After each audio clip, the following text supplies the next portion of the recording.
first glass of Sauvignon Blanc. I mean, hey, it's almost your birthday. It is almost my birthday. Also, do you know whose birthday is today? Who? Internet sensation Pedro Pascal. Oh my God, of course that little hottie is an Aries. Right. The I'm here internet's for it. the internet's father almost has my birthday. I mean, I'm like, is he the internet's father or is he the internet's daddy? Oh, well, I was using father as a replacement for daddy, but I just feel like clarification here is very important. right. The use of language to describe Pedro Pascal is very vital. It's part of the culture now, for sure. It is part of the culture. So I'm excited to do like a little birthday episode. I have some notes on Feverfew, but I figured we'd keep it like kind of generalized and then we could talk about your birthday. Love that. No, I have some stuff prepared. So yeah, let's get into it. Yeah. Do you want me to start? Do you want to start? No, You you started. start. Okay. Hello, and welcome to Wands and Fronds, the weekly podcast where we cover magic, herbalism, and more. I'm Nick. And I'm Shannon. And we're your co-hosts. And it's my birthday, so that's the episode. Woo! Happy birthday, baby. Oh yeah. Can you believe I'm gonna be 22? I can't. Look, 21 was an excellent year.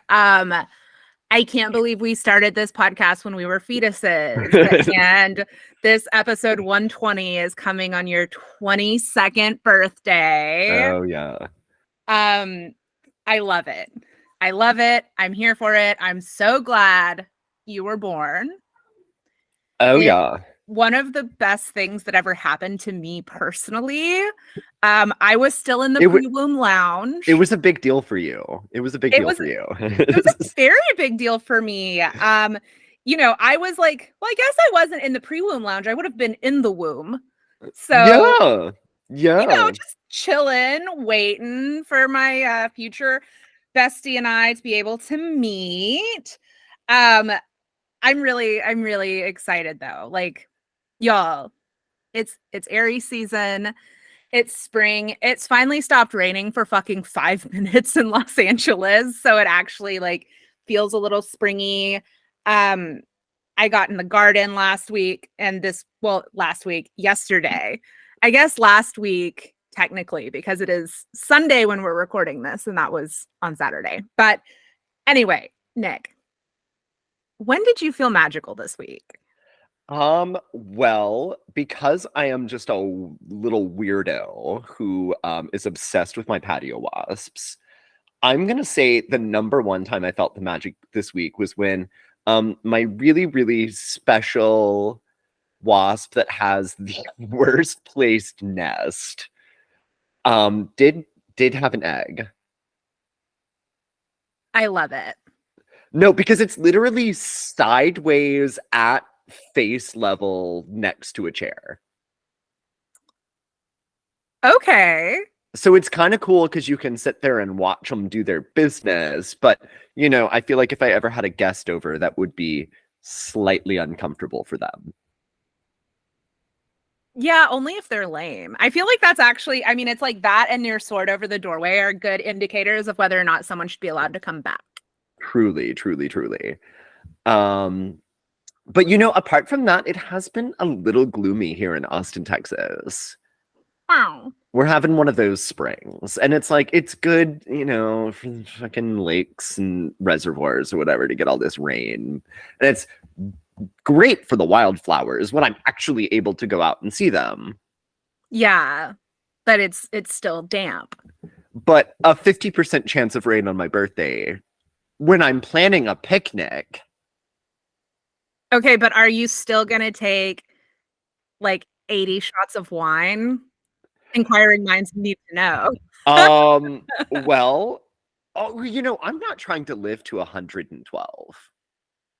I mean, but the thing is, with your genetics, I don't know that you have a choice. um, I mean, fair. I am French, and they do drink a lot of wine, so yeah, I could live. I could live to be a centenarian, but no, I will. I will drink a sensible 68 shots of wine. Okay, that's very sensible. And look, that's what happens when you turn 22. You really just like grow into your own. Yeah, yeah. My Oh, brain's almost done developing. almost. You're so close. Look at your prefrontal cortex. It's trying to myelinate. Um, I love that. Well, for me, I mean, look, it's been real wet in Los Angeles this spring. Anyone who like has looked at the news knows it's been like really crazy rainy here. But yesterday, I was able to like put on a tank top and get in the garden because it was 68 degrees and I was in the sun and I put on so much zinc sunscreen. I looked like a fucking phantom. Like that picture And of Mark Zuckerberg on his like paddleboard or whatever. exactly, exactly. That was me. But I was deadheading my zinnias. And when I moved a few of my pots, there were earthworms under them, which I relocated back into the garden beds. And I have multiple daffodils and tulips coming up right now. And it was just like, it was beautiful. But the thing that was the most magical to me was a few years ago, I planted some oats and like nothing happened with it. And I just assumed it was because the squirrels here are monsters and they probably just like ate the oats that I had spread out. But I have oats coming up now. So I have oats. So this fall, I'll be getting my own milky oat tops. But it was just like being able to feel the warm sun on my skin after coming through this like really crazy dark period, both literally with the weather and figuratively with my life, was really, really nice. Like it was magical. It was magical, truly. Well, love that. So yeah, we're doing a little bit of a looser episode this week because in honor, well, no, I guess in recognition of the fact that I have not had a day off all week because I took time off for my birthday, we're kind of like recording after a pretty late night for me. Yeah. And And it's your birthday. and Like you it's shouldn't yeah, have to work for your birthday. no. So we're kind of like revamping the Aries episode this week, which Yeah. I think, we should link because I think anyone who's been listening, anyone who's a day one girly, we did start to do magic for the zodiac signs with Aries last year. Uh maybe 2 years ago? Because this is Yeah. episode 120. So maybe it was 2 years ago, but but we did do it and then we never did any of the other signs. So link back to that one. Sure, I can do that. I because I feel like that one was good. And so we're gonna restart. I guess we're announcing that we're restarting it, but then in lieu of that, because we already did it, this is my birthday episode. Yeah, I think that it's going to be fun. You know, we had started it, and then at the time, it was like the episodes weren't really popular, but now we've got so much content that like people have also started. It seems like those episodes have been re-downloaded a lot. So we want to give the people what we want to give you. So, So in classic fiery bitch fashion, we're like, this is what we want, so we're giving it to you. You're welcome. I will say we are very, very close right now to it being as much as it can be like my birth chart. So like right now, Sun and Mercury are in Aries. I know Venus just went into Taurus. Yep. And Mars is currently in Cancer. So that's like my big four. The moon was in Sagittarius a few days ago, but y'all know that happens so quick. Like those transits Yeah. those transits are really short. And can we just say how hot it is when Venus is in Taurus? It really is. Everything's Is. beautiful and sexy. And it's my favorite placement. because the Mars in Cancer is truly like such a stumbling block with all of that great like fire and earth energy to just have my little Mars and my little wet Mars.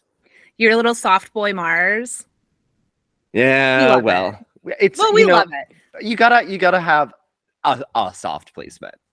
Yeah, I mean, look, it's like both of us have lava charts and I have a fucking moon in Pisces. So it's like we both Right. have them, those placements that are like one of these things is not like the others. No, truly, yeah. And so Which that's is definitely good. definitely me with my little Cancer Mars. But also I've been feeling the Cancer Mars. I'm like, I'm okay, I'm such a little sad boy around my birthday. I feel like this happens every year. Where I'm just like, like since I turned 25, truly, I'm like, what is the point of getting older? One step closer to the grave. Ah. Yeah, I mean, it's definitely a reminder of your mortality. I've been feeling that more since I started working at an elementary school and realizing how uncool I am. Although I think that I officially have like a friend at the school he's in first grade because purple is his favorite color, as he said, because of LeBron James, and he really Mm. likes my hair Oh, because it's cool. purple. So I was like, okay, hello, fellow kids. Like, look at me. I'm popular with this first grader. That's really cool. Um, Well, I just think it's like it is so much more rewarding to be cool to a child. Like I remember oh yeah. that from when I had blue hair too, like weirdly enough, something about the colored hair. But Oh my like God, kids love it. kids would be like, "Oh, I love your hair. That's so cool." And it's like, "Thank you so much." Like if someone like a grown-ass person is like, "Oh, I love your hair. That's so cool." It's like, "Whoa, back up. I'm just trying to like I'm trying to live my life. What are you I'm trying to live doing? my life. I'm waiting for my coffee." Like Yeah, but when kids do it, you're just like, ah, yeah, it is. You're right, child. you're correct. You are correct. But let's like, I want to kind of kick off the episode. I'm going to talk about Feverfew because then I feel like this is our slightly more like firmed up topic, and then we can just like get into the Aries party because y'all like we know Aries rules the head, right? Mm-hmm. It's a thing. People with strong Aries placements, like our darling Nicholas here, tend to have headaches. Like being prone to headaches is a very like strong Aries placement thing. So I wanted to talk about Feverfew today because it is like super good for migraines. But interestingly, like historically, this is a plant that was associated with womb health, and actually, it's like it's it's ruled by Venus, which is interesting. So I got y'all might remember I got Culpepper's Herbal, which is great because it's a compendium of herbs and their uses annotated for modern herbalists, healers, and witches. But the I just want to like read the government and virtues like first sentence from Culpepper. Venus commands this herb and has commended it to succor her sisters and to be a general strengthener of their wombs and remedies such infirmities as a careless midwife hath there caused, if they will be but pleased to make use of her herb boiled in white wine and drink the decoction. It cleanses the womb, expels the afterbirth, and doth a woman all the good she can desire of an herb. And if any grumble because they cannot get the herb in winter, tell them, if they please, they may make a syrup of it in the summer. It is chiefly used for the disease of the mother, whether it be strangling or rising of the mother, or hardness or inflammation of the same, applied outwardly thereunto. Um, I just I like, I do love that it's white wine. yeah. Can we talk about making white wine tea? Because that seems to be what Culpepper is suggesting with this. Well, And it sounds like a mulled white wine yeah, with Feverfew. with Feverfew. Although I did want to say up top that Feverfew is a character in the Keys to the Kingdom series by Garth Nix, who is an immortal pirate who the only way to kill him is to remove his head and throw it into a primordial void. Cute. Well, that's not going to be a thing you have to do to make any decoction with Feverfew IRL, which is good. I just It's a wanted to good say thing. it's a cool name. It is a really cool In name. my head, it's a cool name. But like it also has like other cool common names, right? So like we've got Feverfew, which, fine. There's also Featherfoil, Featherfowl, some feather stuff. All right. But my favorite, Flirtroot, Flirtwort, and Nosebleed. Okay, but when you flirt so hard, you get a nosebleed. I'm like, okay, Venus, like, what are you doing here, baby girl? These are in like the Asteraceae family. They're native to the Balkan Peninsula, and the flowers look so much like chamomile that it's like kind of difficult to distinguish the two when you're foraging. The leaves are a bit more feather-like than like the thinner leaves you get with chamomile. Feverfew also looks like tansy. So, like be careful if you're foraging. Make sure you have what you think you have. They do have those like chamomile like flowers. One thing that I feel like is it's a little different is how chamomile has a more bulbous like center that's like a little more cone like with the flower petals Yeah, coming yeah, off of yeah. it. Almost kind of strawberry shaped. Yeah. So one of the things Feverfew is called is like bachelor's buttons because they're a little bit more daisy like. So that's one way you can kind of like think about it. But Feverfew does have like white flowers, yellow centers, hairy stem. But something else that's interesting is that the flowers smell really bitter, which we know chamomile is bitter, but bees will actually avoid Feverfew. Oh. Right? Interesting. But also, unlike chamomile, the medicine for feverfew is primarily in the leaves. So it's really easy to grow as long as you have like a place with good sunlight, decent soil. The seeds are super small, like chamomile. So you might want to start it in a container. That way you just have like a way to keep an eye on it. Because I don't know if any of y'all have tried to like grow tiny seeds directly in your garden. There's this thing called wind and it can move them around depending on like how dry the topsoil is. Um, Again, it Well, doesn't bother me, but I also would say I feel like, having like a spot of open soil in your garden and then throwing some tiny seeds on there, it might be kind of hard to tell like what's what you're trying to grow and what is something that you have just tilled up. yeah. It's an interesting problem. I mean, famously, I have a chaos garden, so I'm kind of like, whatever, what happens happens. But I feel like a I lot of also, people in Austin have that same kind of like garden planning too, yeah, I'm definitely a which chaos I garden love. bitch. I do love like when someone's got a yard that just has like a loose collection of like tulips and shit in one corner and like a tomato plant and like, just whatever, wherever. You're just describing my garden. I sent some pictures to a friend of mine, and I think I might have sent them to you too. I grew this nasturtium this year that's like beautiful yellow with like orange stripes. But I've got that, and then there's some giant flower coming up in there, and I have no idea what it is.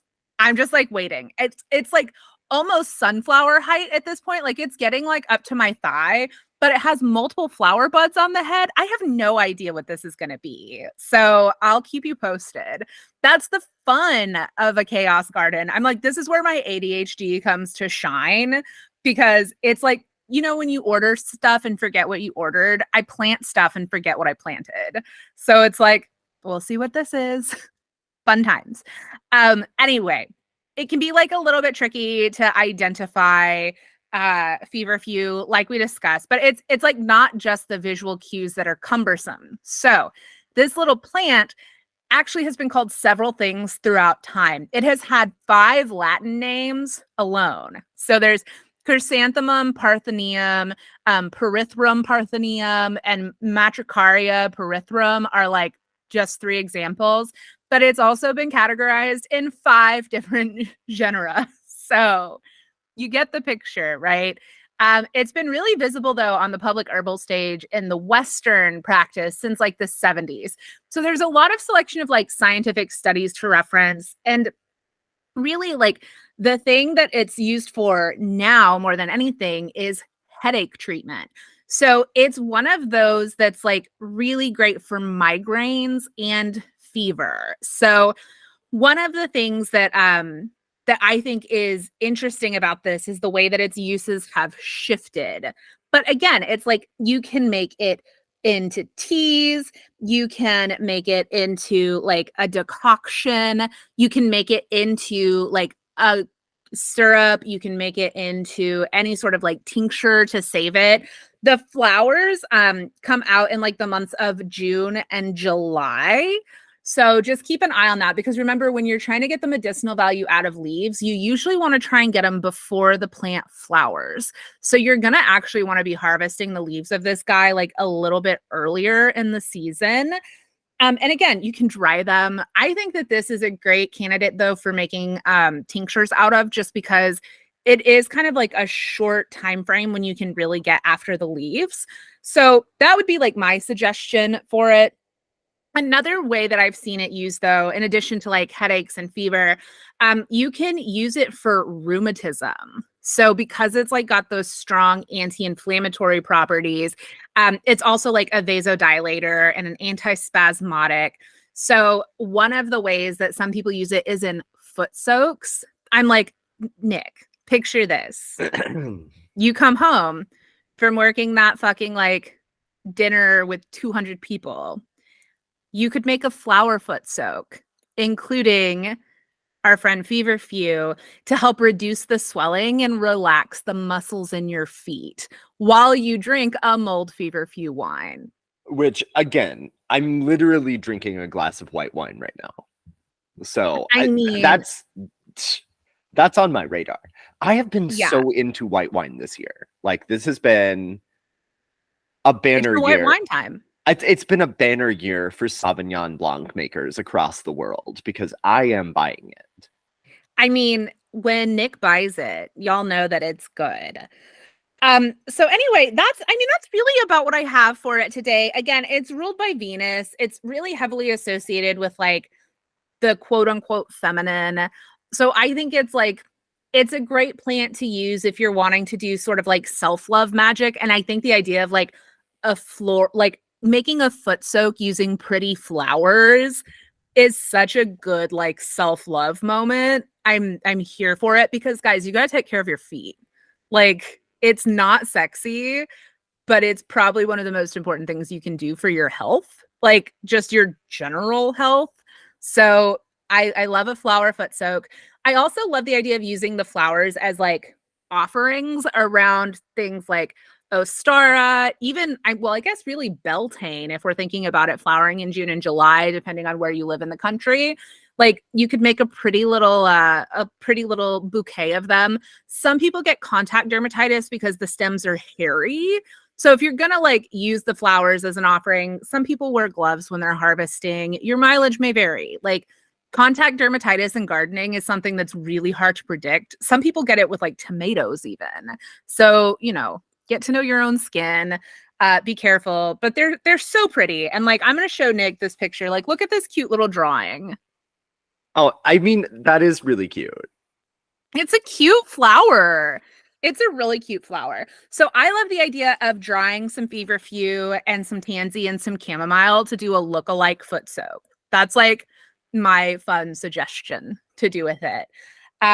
But yeah, so today I use like gardeningknowhow.com, the herbarium, Culpepper's Complete Herbal, my general brain, because I've done a lot of herbal study at this point.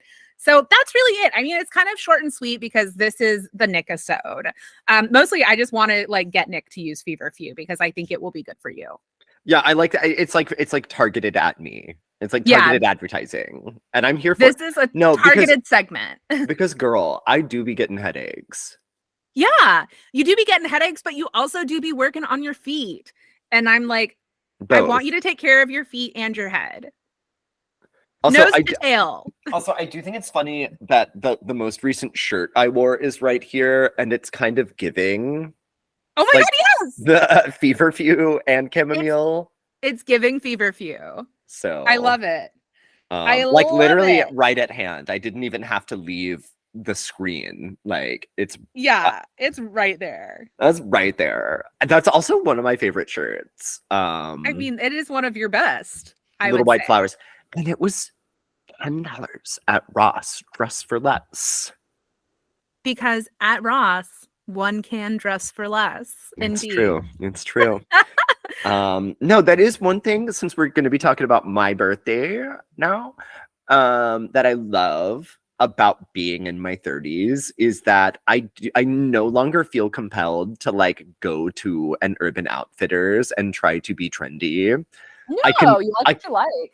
I can go to Ross and I can pick out a floral button up. My closet is full of floral print button ups, the most basic thing a gay man in his 30s can But wear. can I just say, it's the evolution from the Hawaiian shirt of your youth. No, it is. It's like I This is your basically Pokemon evolution. it's my Pokemon evolution. I just love a button up. I love a short sleeve button up shirt. But also, can I say that you have the perfect like frame for a button up? Like Nick is built perfectly for one because you've got that like gorgeous like shoulder breadth that's like not overbearing like you get with some too Oh no, beefy guys. I Like have a I have a Nick I has have a a perfect body for a button up. I have a nice clavicle too. Nick does have a good. Your décolletage is No, everything. I have a nice clavicle. I have the chest tattoo. I've never grown chest hair. Not I personally think chest hair is hot, but I do think like the kind of bare chest with a tattoo is like an alt version of chest hair. Oh, it's its own kind of sexy. Like it's It kind of takes the place as far as yeah, like chest decoration. it gives the eye something to enjoy. Mm-hmm. But you do have like I don't know. I feel like there's something about like you also have really nice shoulders. Well, that's because I spent my entire childhood swimming. Well, okay, that'll do it. But also, we're saying Nick is pretty, y'all. No. And I'm agreeing. I'm agreeing because I am an I Aries, love it. and You're I'm an just Aries saying. with that Taurus Venus.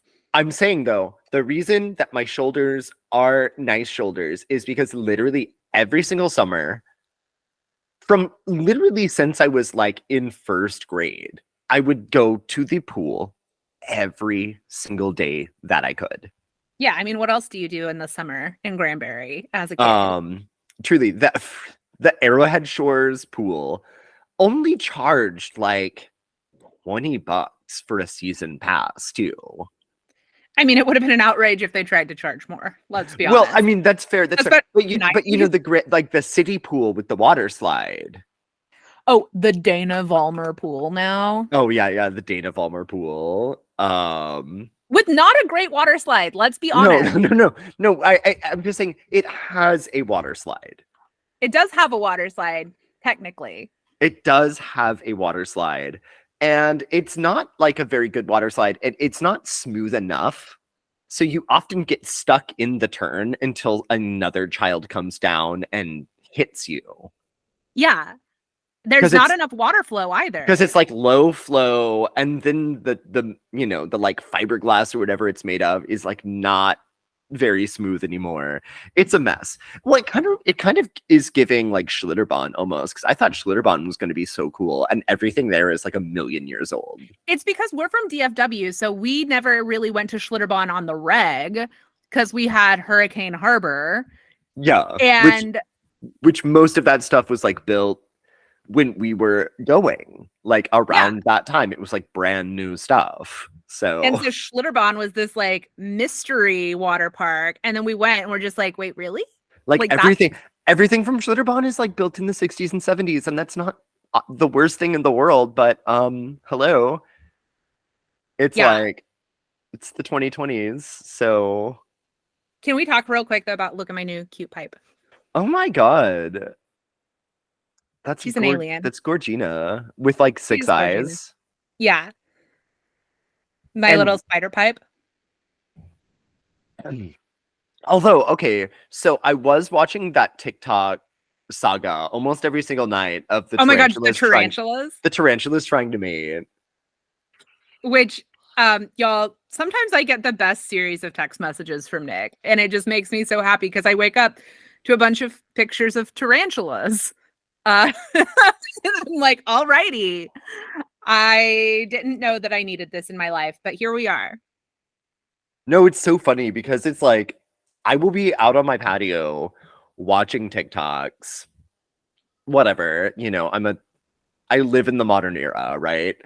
But there was this period of time where every single night I was getting this one that was a live feed of a guy trying to get his tarantulas to mate with each other. And I was captivated by the drama of it. It's a modern romance. It Let's be really, it honest. really is a modern romance. But also it is one of those things where I'm like, I would, if I lived alone, I would and had, well, I mean, I'm making a lot more money now than the last time I was living alone, That's true. which I think it's funny to just kind of realize, when I was living alone for the first time, I was truly making like less than $2,000 a month and somehow was like paying for an apartment by myself in Austin. Oh my God. Eric and I have had this conversation about how what broke looks like has changed a lot for us. Right. And I'm like, oh, yikes. Like, how did we not die in our early I think 20s? about it so much. I truly think about it so much where I'm like, yeah, I had that apartment and I was literally like empty fridge. There would maybe be like peanut butter and jelly stuff and ramen most of Yeah. the time. But like I would eat like one good meal a week, you know? Yeah. And you just made it last. Right, right, right. We'd go to that Um, HEB that somehow always smelled like raw sewage. oh God. That's a bad HEB. It's a bad HEB. Runberg deserves a better HEB. Runberg does deserve a better HEB, and they did, I will say, give it a bit of a birthday over pandemic times. Oh, well, that's good. It needed Actually, it. most of the HEBs had a bit of a birthday over pandemic times because they all had to expand their curbside service in a major way, Yeah. which basically meant that they had to redo all of the stores. So I mean, it's like I'm not sure how many listeners we actually have from Austin, but like yeah, that's been a thing for like the last 2 years was that every HEB was like somehow under construction at the same time. Yeah. Texas, man. Um, but yeah, all of that to say, they also need a better library over there Yes. because Yes, they did. the people there use the library. And not to get on my soapbox, like what soapbox I do have, but the good libraries should be in the neighborhoods That where use them. that use them, not fucking downtown. Yeah. No one who lives in the old power plant condos is going to that library. No, they need like Runberg needs a good library. Like Renberg needs a good library. But all that to say, y'all, only 5% of people, I found out only 5% of people in the country have like a library card to their public library. And of our listeners, that should be 100% if it's not already. Like, get a library card. Well, no, because if you get a library card, like especially in most major cities now, you do get access to like audio. You can get like these online access to a lot of other free resources. It's like all of the libraries have kind of pooled what they have for like audiobooks in digital formats. You can there's like a library streaming service that's all like educational Yeah. stuff. And a lot of times their funding is tied to membership. So get a library card. Truly, truly, truly. No, I love that we're using my birthday segment to tell people to get a library card That because feels very appropriate. Yeah. it does. Well, because I've always been a huge patron of the public library. Yeah. Um, I had a library card to the Granbury Library. Oh, yeah, I did too. Like separate from going to the school library. I would go to the city library. Yeah, I always really liked the city library, and it was pretty close to Babes, Oh, sure. Yeah. which helped. Um, but yeah, I have my LA Public Library card. Can we talk about actually how the Granbury Library is suspiciously nice for what Granbury is? Yeah, a place where clearly not a lot of people are actually reading. No, truly, truly. And it would never be like busy, But I No, just mean like never. but I just mean like the building itself, like the collection of stuff that they have. Everything was like nice and really fresh, and like the computers were really good when we were growing up. I My suspicion is it's because there's so many old people in Granbury. I think so. I think so. Well, for two reasons. Old people use the library to get on the computer. Well, back in the day, old Back in people the would day, use the yeah. library for like the 2 or 3 times a year that they needed to get on the computer. Um, which I mean, I did that. Yeah, I find it charming. It was a simpler time. I remember when I lived on Runberg, I would go to the library to check my OkCupid because I refused to have internet at home because I'm fucking Amish. Yeah, I definitely had a bohemian phase, and then Eric and I ended up living together because when Eric moved in, I was like, I'm just not gonna have technology here. I'm like not gonna get a TV because I'm a hippie. And that didn't last once my RTF boyfriend and I were living together. And then you got like a big ass flat screen and you never have looked back. No, and you know what? We just got rid of that flat screen. Like we at the beginning of the pandemic, I had that TV for like 10 years Hey, but almost. you know what I will say is that y'all still don't have a bedroom TV, right? Nope. You know, you're keeping that balance because Yeah. I definitely went from being like I'm gonna have a shitty analog television and a DVD player, truly, to I have a bedroom TV. But you also have a roommate, and I feel like that might have more to do with it than you being like a technology lover suddenly. Fair enough. You know what? Thank you for validating that. Thank you for validating that. I also have like a full chair in my bedroom Yeah.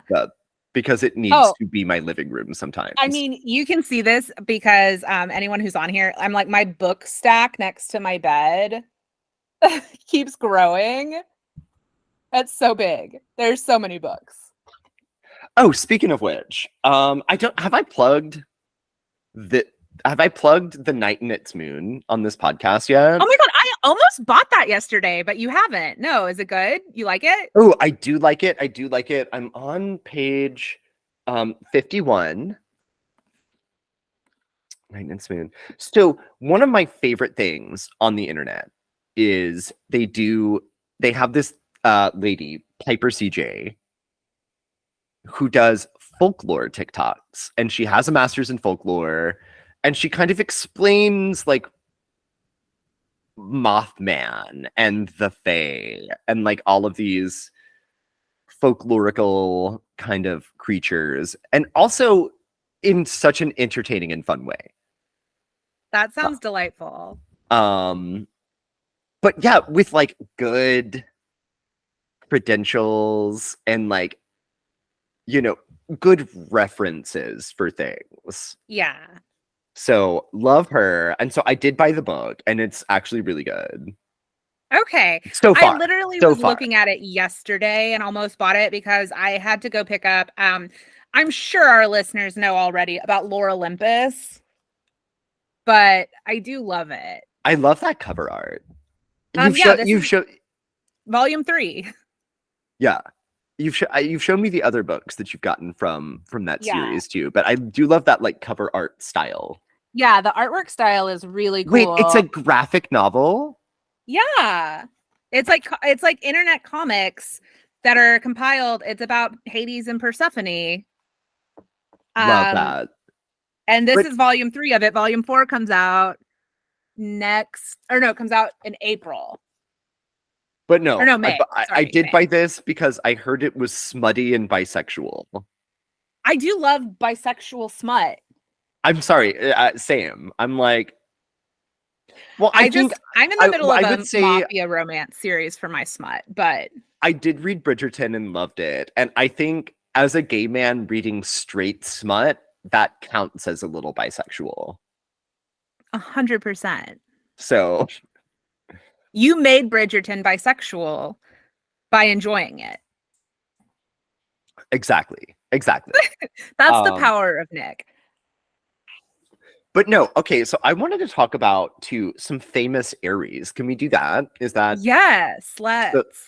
So this was something I did have prepared, kind of. So I did want to talk about the fact that me and Emma Watson, the actress, don't have the same birthday or birthplace, even or birth time, but we have almost the exact same birth chart. Oh, that's wild. So she was born in Paris in 1990, Okay. but she happened to be born in Paris in the exact right part of 1990 to have the exact same birth chart as me, basically. That's crazy. So Aries sun, Sag moon, Virgo rising, which is very different in a very different time of day in Paris than it is in Texas. Yeah. Um, Obviously, we're in the same Saturn sign. I know this for a fact.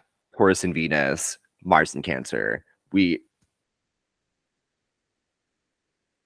Like, yeah, I know. Yeah, wow. no, because Guys, I'm best friends with Emma Watson. you are best friends with Emma Watson. I'm Emma Watson. Me, I'm Millie. Me, I'm Millie. But no, I do kind of love that, like, yeah, kind of being spaced out in time and very much spaced out in place. We have very, very, very similar birth charts. That's amazing. I Um, and love that. and I would say for anyone wanting to get into astrology, look at your favorite celebrities' birth charts. Like, Yeah.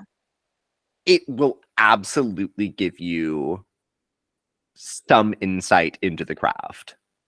It's also really fun. But if you have a celebrity where you like follow their personal life, like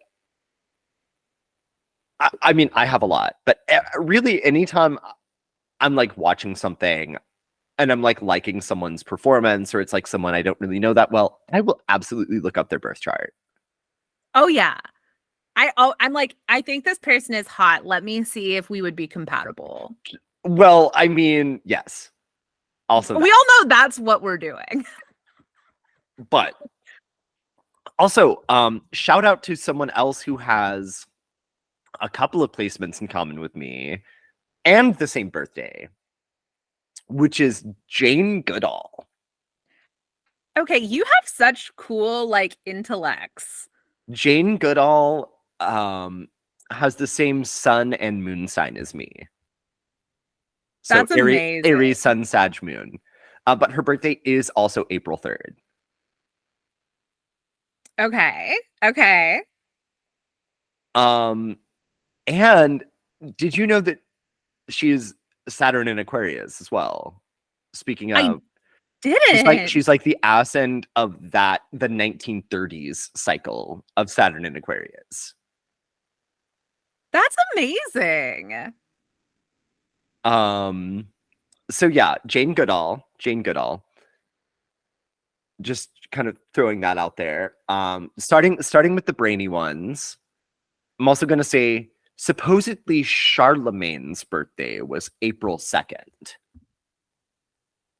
Okay. You've got like really good ones. Oh yeah. Well, I mean, Aries is determined. Yeah. But I think Yeah. but I think it's funny that Aries gets so determined when you tell them they can't do something. Yes. Because they love to spite succeed. Yes, it's spite succeeding. Because a lot the stuff that we instigate ourselves oftentimes gets dropped in like the ADHD fashion. Where you're Yeah. like, I'm gonna get really good at tennis and then never play again. I mean, but you were the best at tennis while you were there. Yes. So, but but yeah, but if someone tells us we can't do something, Like, and I'm probably kind of generalizing here, but I would imagine like Jane Goodall's journey into academia was not exactly smooth sailing at the time. No. Um And especially with like doing that kind of field work with primates, just like this little skinny white lady going to like the wildest parts of Africa to study primate behavior. Like I'm sure someone told her she couldn't do that. And she was yeah, like, "Well, I'm about to become the face of this kind of research." right. You're like, "Oh, well, because you said that, I'm going to be the best there ever was and rub your fucking face in it forever." Like she was probably just gonna go because it was part of her like master's thesis just for the summer or something. Yeah. But Oh because my god. someone was like, I don't think you should do that, she's like, I'm gonna make this my life's work. I'm gonna be the best primate behavioralist that ever existed. I'm here for it. And I think that that's Aries energy. Not that that happened. I mean, we've kind of written a play at this point, but I think in my head that's what happened. I love it. I like found this website and I'm pulling up a list of Sun in Aries, Moon in Sag peeps. And Robin Wright is the first name on the list. Oh, sure. Yeah, yeah, yeah. You know who else though? Paul Rudd. Oh yeah, me and Paul Rudd kind of have a birth chart thing going on too. Oh no, here's the best one, Nicholas. Tim Curry. Oh, I knew that. Yeah. Yeah, I'm like, of course me and Tim Curry. you and Tim Curry. Of course, there's Emma Watson, Vince Vaughn. It's a very funny list of people. Let's see. Oh, Samuel Beckett. Yeah. Uh, No, we're out here. you're out here and you're doing good work. America Ferrera, what a queen. Cynthia Nixon, speaking Yeah. of spite Yeah, okay, success. but did you know that half of the cast of Sex in the City are they're both Aries because Sarah Jessica Parker is famously an Aries sun as well. Yeah, I mean, it's like no wonder that was a difficult set. I love you all, but I don't know that I'd want a bunch of you in one Oh place. my God, no. No, you know what? I've never gotten on with other Aries. Isn't that crazy? Like, I love them from afar as celebrities, but No, I get it. I feel like it's the reason that I was talking to Eric about this. I think that there's certain things that are difficult. Like other Virgos, it's like it's like a mirror of all the things that I don't like about myself. I think that's what it is I'm like I don't want to be confronted with the things that I dislike about myself so regularly. oh, that's kind of how I feel about Leos too. Yeah, except for then your best friend has like a baby Leo stellium. No, no, no, no, no. But no, because it's like Leos are the things I don't necessarily like about myself. Like they're rocking it, they love it, the narcissism of it all, but when I encounter a Leo, I'm like, oh no, you're just doing that? Like you act on that impulse? Like, wait, you're not like holding the shame that feels appropriate about that behavior. That's actually it. That's actually it. I think Aries are much more prone to shame than Sagittarians or Leos. Well, yeah, the way that you react about it though is you get angry. Right. Well, that's kind of I think that's also one of the things with the Aries energy is it's like sadness, no. Anger. Yeah, Confusion, no. angry tears. Anger. Anger. Right? If you're Yeah. confused about something, you're just mad. Really anything can be channeled as anger, and I think that's beautiful. I do too. Anger is powerful. Um, Also, maybe it is just kind of that Aries thing. And I'm not like Kyle over here chugging a monster and punching a hole in my wall. Yeah. Yeah. But like, I don't know, feeling your anger and letting it go, it feels healthy. I don't I feel like, like it's the thing about balance, right? Where when you're too much like, oh, I never get mad. It's like that's a problem. It's like yeah, that's how you end up with like cancer. Like not to be truly, woo truly, about it, truly. but honestly, like Well, I would say just like feeling it rise and fall like a wave and then it being over versus just holding on to it. Like that's good for you. Move through it. I feel like that's I mean it's like, yeah, we're temperamental, but the world is not static, right? No. So like It's the reason that buildings that are built for earthquake safety sway. right, it's like the world is not static. You actually do need to be able to react and engage You need to be a little flexible or else you will break in half. and sometimes you're gonna be mad. And And like yeah, sometimes madness, like sometimes being you're mad gonna is be part of it. mad. Um, I love it. but no, I do love all of the moon trine babies. I've never met an Aries with a Leo moon, although I bet that's A lot. um you said it, not me. I no, I said it. I said it. My sister is a Sag with a Leo moon, and that is a lot.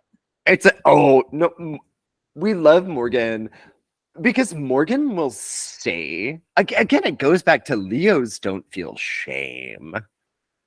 No. Leos don't feel shame. And I envy It them that. As yeah. It's a thing that I wish I could embody. But as much as I have Leo placements, all my Virgo placements make me feel really bad about my Leo sentiments. It's why Eric has said that like Elliot from Search Party is a combination of both of us because Eric's like some of the things Elliot says are things that I've heard you say, but you only say them to like me and Nick because you wouldn't say it to like the general right, population, right, right. which is so true. Um, I I it's I the it's the it's the Virgo Aries combo, truly. Yeah, it's an excellent combo. Um, a lot of angry tears in that Lot of combination. angry tears, a lot of shame. Yeah. Um, but I would say also sometimes it's like that's a form of intimacy. Like when I say truly psychopathic things to you, and you're just like, yeah, no, I get it. I get it. Yeah, Um, I think it's the thing that has made us such good friends is like that there's and I think it's probably that we both also have so much fire in our chart. There's that like edge of the unhinged that like mm-mm. really you have to if you don't get it, we probably seem like psychopaths. But those who get it. Those who get it, I feel like we attract a lot of Aquarius energy too. Oh yeah.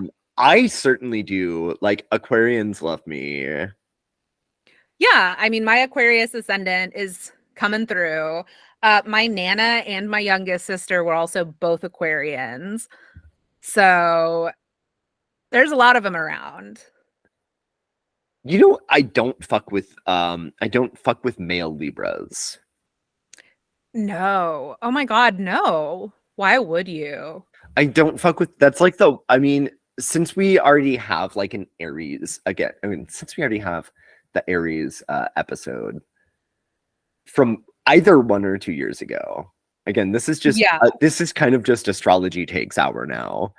It must have Um, been 2 years ago because April of last year was right after my sister died. okay, then yeah, so it must have been 2 years ago. But no, Libra men.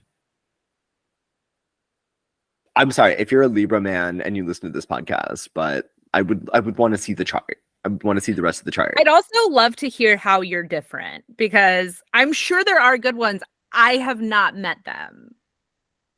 Yeah, I really cannot say I've had a positive interaction with a Libra man ever. No. Um, But, I my would. best friend when I was growing up was a Libra girl. So it's like Oh no no no no no! Libra girls are a different breed. Libra girls.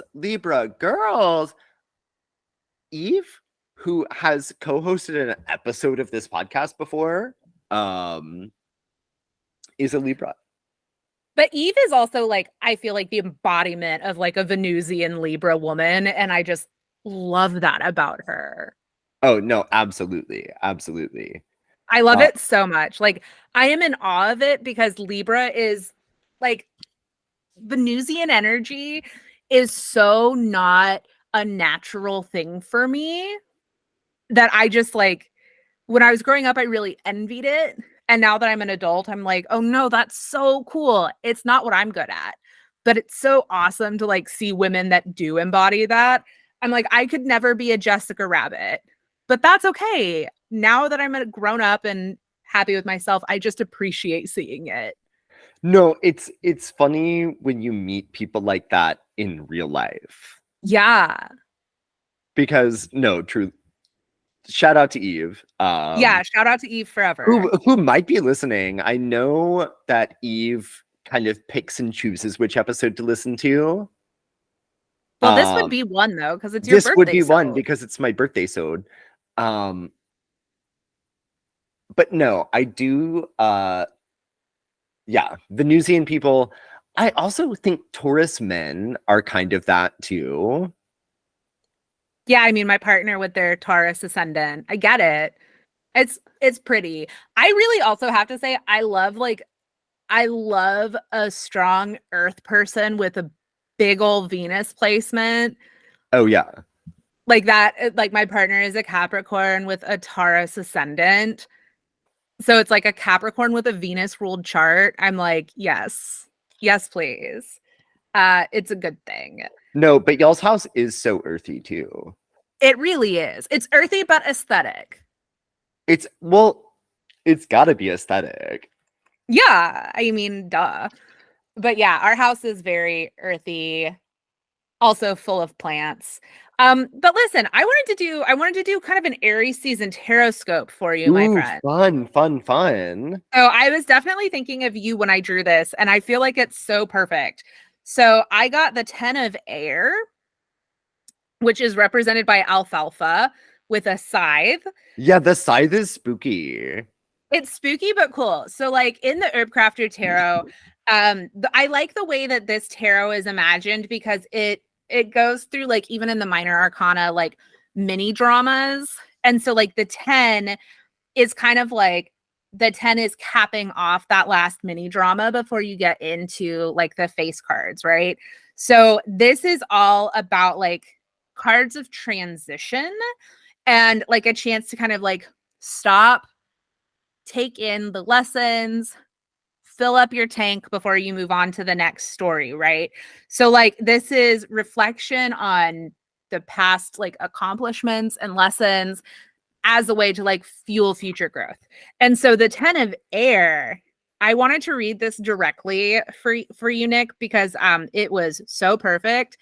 Take a break and spend some time in reflection to refresh your love of learning, which I Okay. love. So, like, one of the cool things about alfalfa, right? First of all, it's like one of the oldest plants that we've used for like a food and nutrient source. But it's also like you can cut it down, like cut it back with a scythe, and it fertilizes the earth as it breaks down. And so that's kind of what this card is about. It's like you have this huge garden of magical knowledge, as we reference in our fucking podcast description. But it's like, cut it all back. Like, take the pieces that are important to you, drop some stuff that's not, so you can structure an even better, like, next cycle. And I feel like this is just such a good card to like try to bring that energy into your birthday because this is like your first birthday after our Saturn return has ended. this feels like it's on the verge of a monumental period for you. Like, I feel like you're on like the tipping point of this precipice where big stuff is about to happen. Don't know what that is yet, but it's coming. So I think this is like the perfect time to do that. Like, to sit there, revel in all of the stuff that you've learned, all of the amazingness that you are and have accomplished, and use that to pick and choose what to lean into as you move into this next cycle. So take what you want and leave the rest is the moral of the story for this card. And I was excited to draw this for you, like right before your birthday. Well, no, I have some stuff to say actually off camera. Oh, okay. In regards to that. So, Oh, I'm um excited about the regards. um anyway, but no, happy birthday to me. Happy birthday to our favorite Aries baby. Emma Watson's fine, but honestly, Nick, you are one of my favorite Emma humans. Watson and I have to play each other in each other's biopics. I'm down. I think that's correct.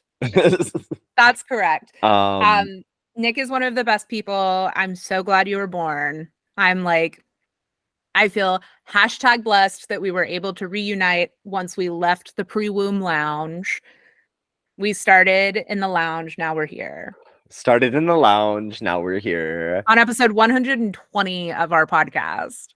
Which, you know, that feels right. That feels kind of correct, as it, like, being mostly a Zodiac episode, like 12, having the number 12 in it. I don't know. There's Yeah, something to that.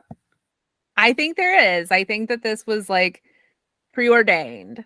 And we only got here because we had to miss some episodes along the way because life happened. So it was Well, like, that's true, but no, like but I'm saying it means that things interfered to and this was what, make this the 120th episode. Yes. yeah, I also exactly. just like that it's like a nice even number too.